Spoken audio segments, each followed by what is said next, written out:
আচ্ছা, আপনার কি মনে হয় যে আমরা যার সঙ্গে বন্ধুত্ব করি একদিনে হয় না, ধীরে ধীরে গড়ে ওঠা একটা সম্পর্ক, ধীরে ধীরে বড় হওয়া একটা বন্ধুত্ব, দীর্ঘ সময় ধরে পথ চলার পরে একসঙ্গে চলতে থাকি।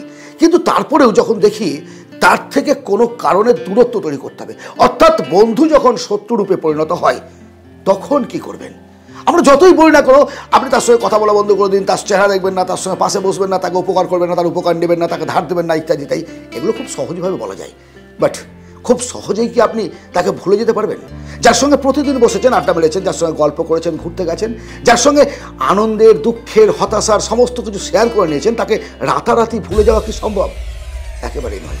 রাত্রে বিছানায় শুতে গিয়ে আমরা ভাবি কাল থেকে তার সঙ্গে আর বেশি ওটা কথা বলবো না, বাট যখন সকাল হয় আবার গুড মর্নিং ভাই, কেমন আছো, এই যে শুরু করে দিলাম, পারি না, চোখের সামনে যখন আসে পারি না।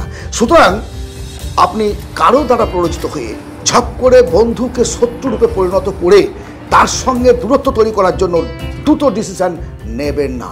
আপনি যেটা করবেন সেটা হচ্ছে ধীরে ধীরে ধীরে ধীরে তার থেকে দূরত্ব করা। তার সঙ্গে আপনি সারাদিনে হয়তো 3 ঘন্টা থাকতেন, এইবারে আপনি 2.5 ঘন্টা থাকুন, তারপরে 2 ঘন্টা, তারপরে 1 ঘন্টা, তারপরে আস্তে আস্তে নিজের ব্যস্ততার মধ্যে আসলে ভুলে যাবেন।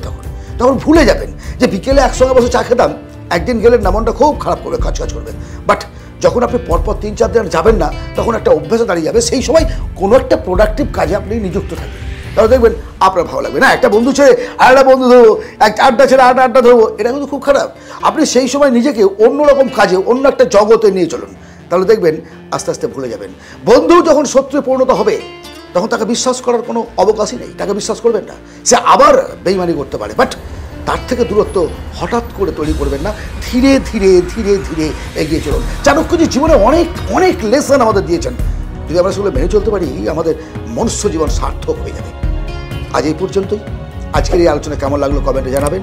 যদি পছন্দ হয়, ভালো লাগে, একটা লাইক করবেন, সাবস্ক্রাইব করবেন, শেয়ার করবেন বন্ধু বান্ধবদের মধ্যে। জগৎটা সুন্দরভাবে গড়ে উঠুক একটা সুন্দর বাগিচার মতো।